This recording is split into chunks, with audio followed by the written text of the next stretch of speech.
about 25% of the country, Kerry, has a mortgage at or below 3%. About 65% of the country has a mortgage at or below 4%.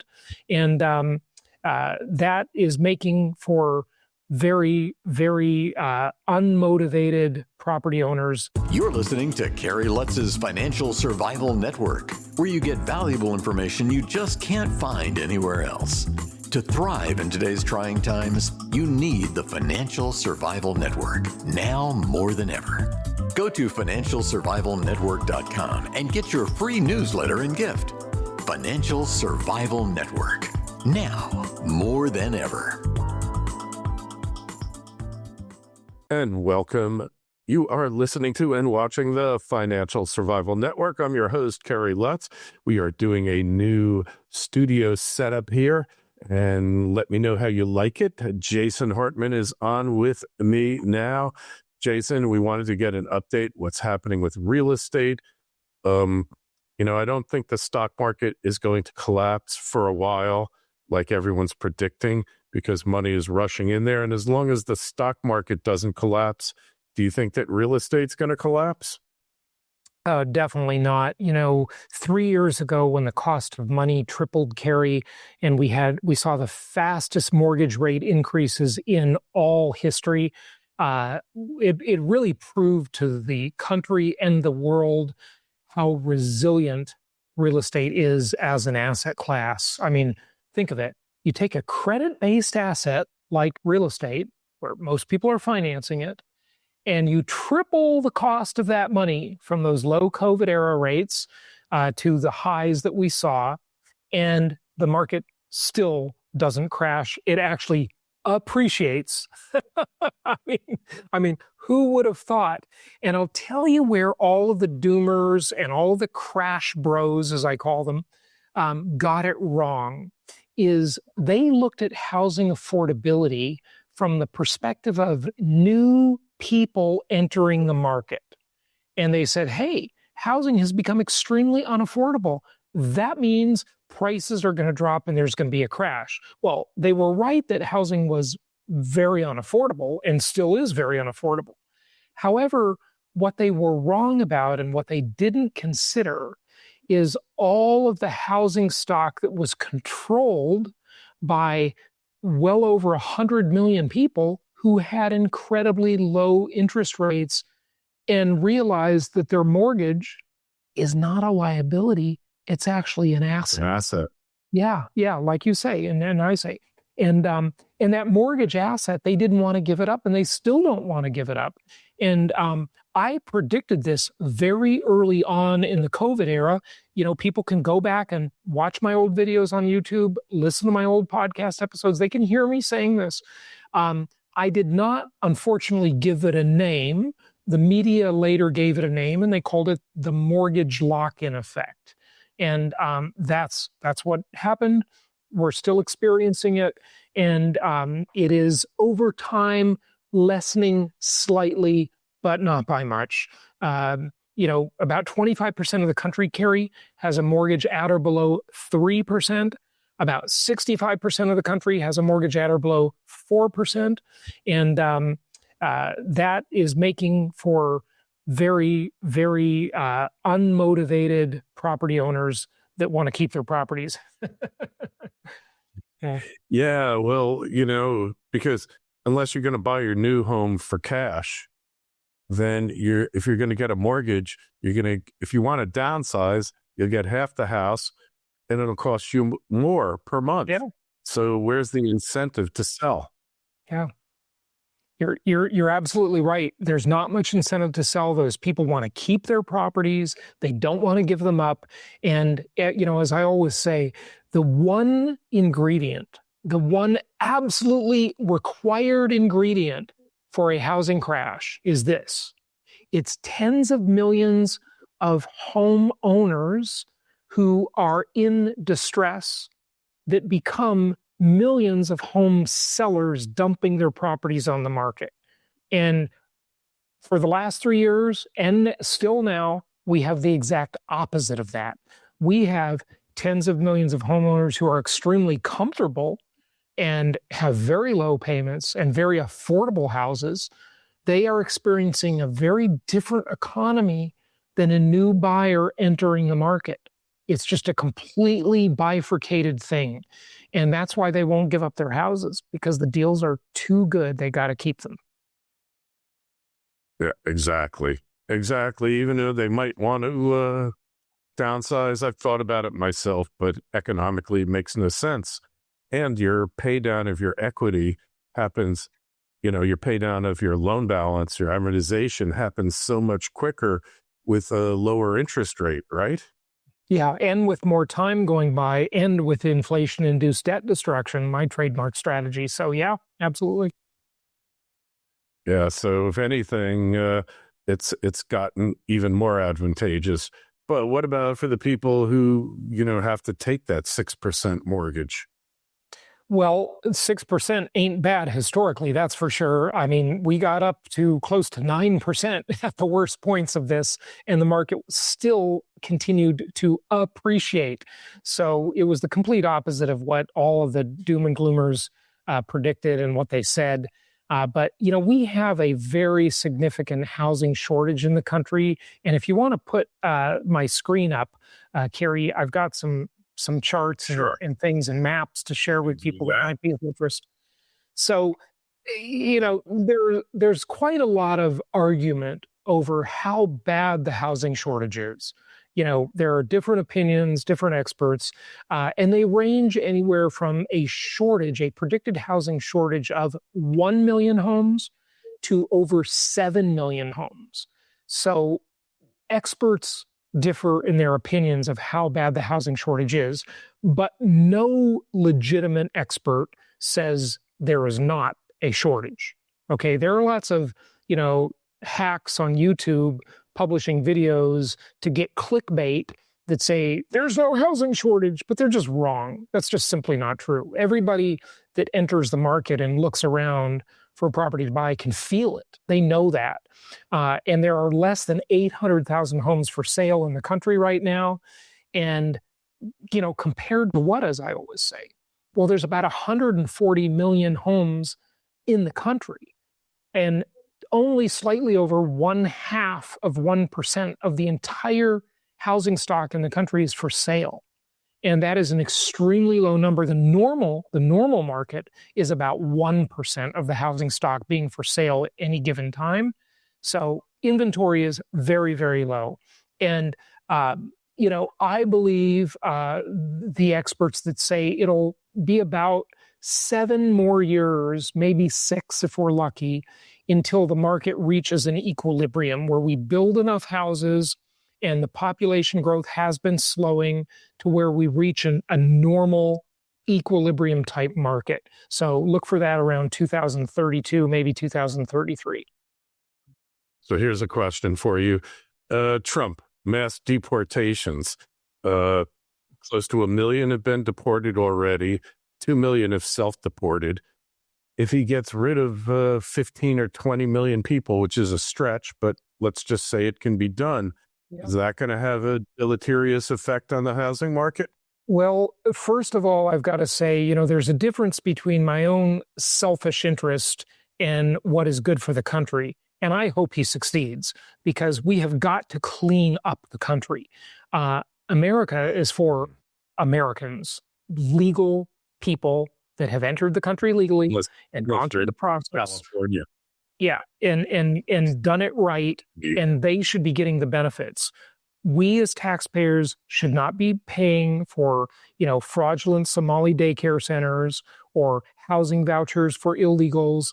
The fraud and it's just disgusting. Now that all this fraud has been exposed, I just keep wondering when Pam Bondi is going to start mass arresting people. But I just think she's bought off. She must be part of the deep state, because it's mind-boggling to me how she just isn't making any real dent in terms of prosecutions, in my opinion, and indictments.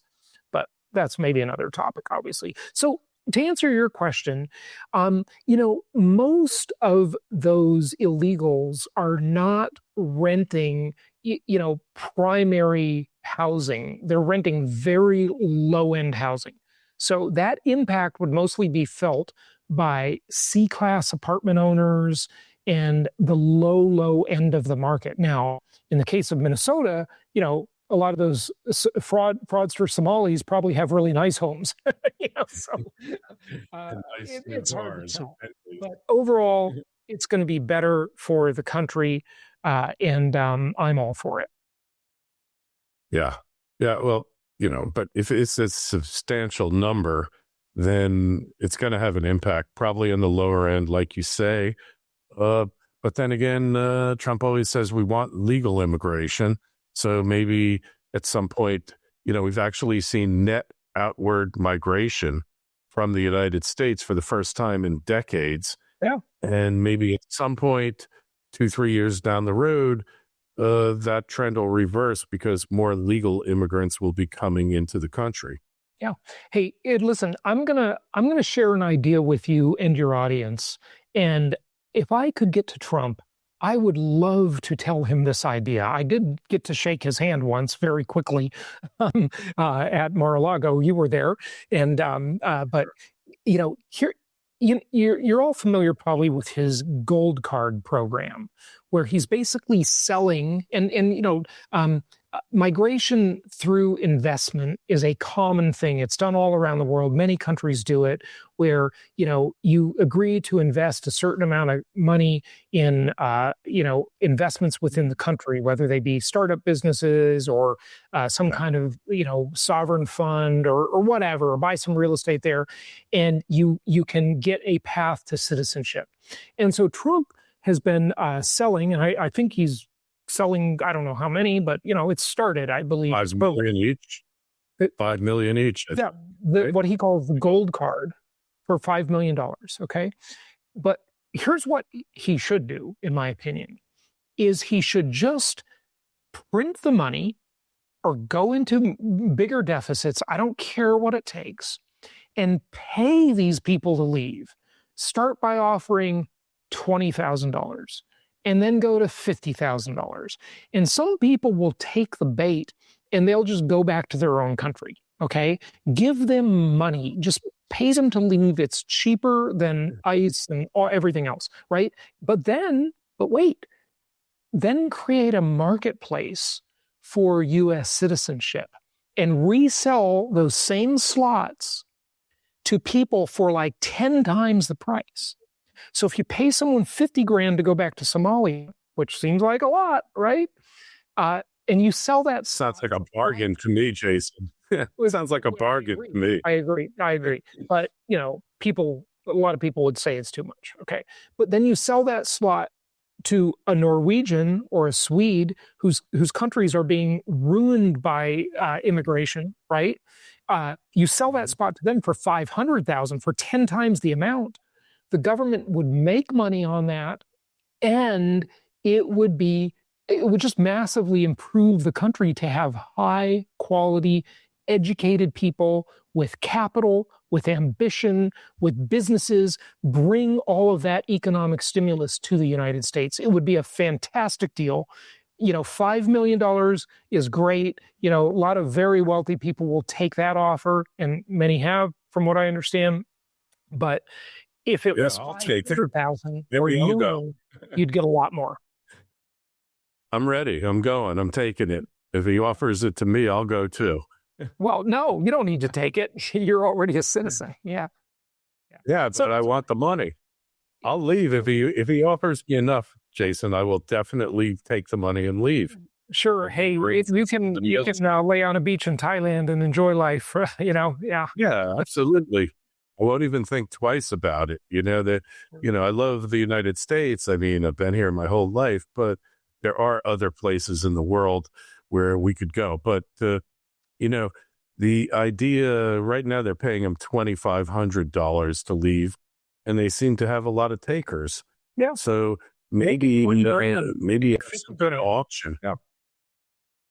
Maybe have an auction, And you got X amount at here if you go now, but then it keeps going down. But once you put your name in the auction, you're going no matter what. Yeah. And then we get even more for less money. Yeah, I think that's the way to do it. Is just do that. I mean, you continue the ICE enforcement and the self deportation incentives and whatever, but like you really got to increase the incentive. Okay, it's just got to be a higher incentive. But then resell those slots to winners. Yeah, well, Somalis, 80% are on some form of public assistance, and I guess the rest are ripping us off on fraud. Yet people can't afford grocery prices and housing and healthcare and college tuition in the U.S. And that's who you're supporting. You're supporting these criminals. It's just disgusting. It really is. So anyway, make you feel good. Yeah. In terms of maybe you want to cover a couple other things. So I threw up a map here of the population change through domestic migration. Okay, this is just within the country, of course. And most recently, South Carolina, Idaho, North Carolina have seen, just the most growth. Okay, and those have been really popular states. And then the expensive left-wing liberal places, largely. I'm not really including Alaska in there, but New York, Hawaii, California have seen outflows. And so, look at California. Lots of outflows of good people. That's unfortunate.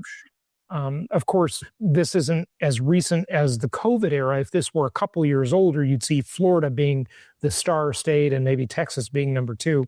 So it's just kind of interesting. But here's some information on the size of the housing shortage and how people differ on this.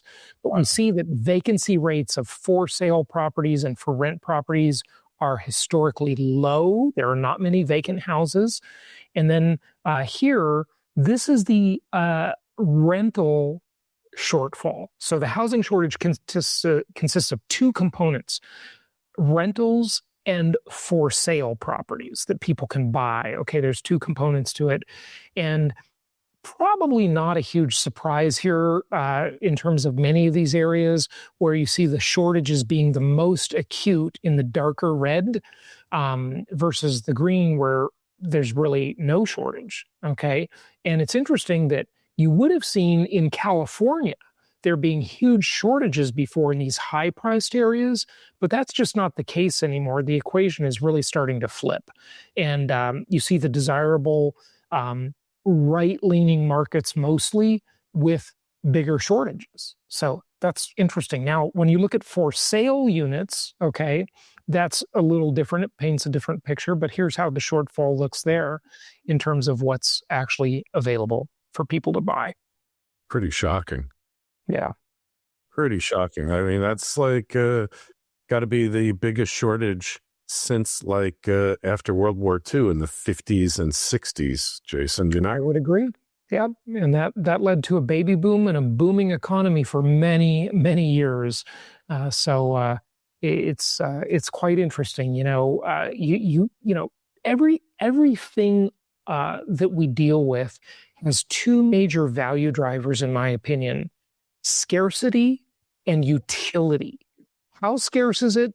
How hard is it to make new supply of the item, the widget?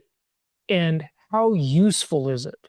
And housing scores at the top in both of those categories. It's super useful and it's very hard to create new supply. So it's the most historically proven asset class in the entire world. My company, Empowered Investor, helps people buy properties nationwide. We've got some great free software people can get to analyze deals. It's called PropertyTracker. Just go to PropertyTracker.com for that. And, just a bunch of resources for people. Kerry, you're super familiar with all of that.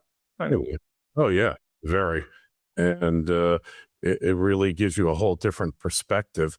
Hey, another shortage we have: critical minerals, silver.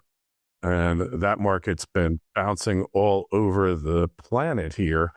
Is there a parallel to a shortage in housing and a shortage of critical minerals like silver?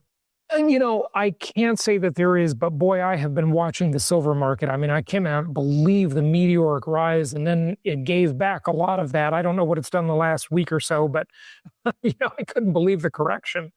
Still in the 80s. Yeah. Still in the 80s. That's pretty good. I started buying it at like $16, I think, or no, $8 maybe. I don't know. I can't remember. It was so many years ago. I'm into everything. I've got the crypto stuff. I've got the metals but real estate is really my favorite thing. Income producing. What about the crypto not doing so good now? No. And surprisingly, definitely not correlated with the fear trade of gold and silver, right? Which is interesting because a lot of people thought that would be the case. They'd run to Bitcoin, that would be the flight to safety. They'd run to gold, that would be the flight to safety. But Exactly. It's just not playing out that way. It's playing out more like a tech stock, I guess. Because it never goes according to what expectations are. The market always, stock market, investment, paper markets, always conspire to frustrate the majority of investors and lose money, right? Isn't that the way it works? And you've been around a long time. Well, as I always say, Wall Street is the modern version of organized crime. They do a great job of separating the middle class from their money, for sure. So true. They're really great at that. And so real estate, the formula still works. The Hartman formula still can make you money in the long run. Absolutely. It's the thing about income property, Kerry, is it's unlike every other asset class because it's multidimensional. With precious metals, for example, the whole strategy is buy low, sell high. That's it. With crypto, buy low, sell high. Non-dividend paying stocks, buy low, sell high. That's it. Okay. Dividend paying stocks, get some dividends in between. But with income property, you make your return on at least 6 ways.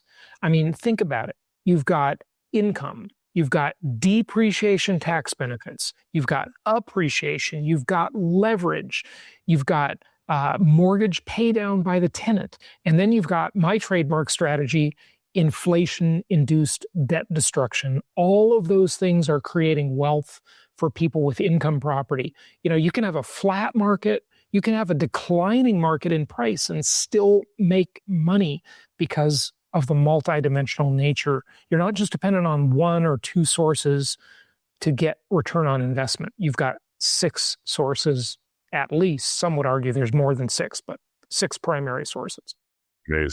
Amazing. And hey, maybe you got an extra room. You can't afford to sell your house, so you Airbnb it or rent it out to a boarder, or you have some extra property in the back and you drop a portable cabana type unit that becomes an income property. You got optionality is the point in many different properties.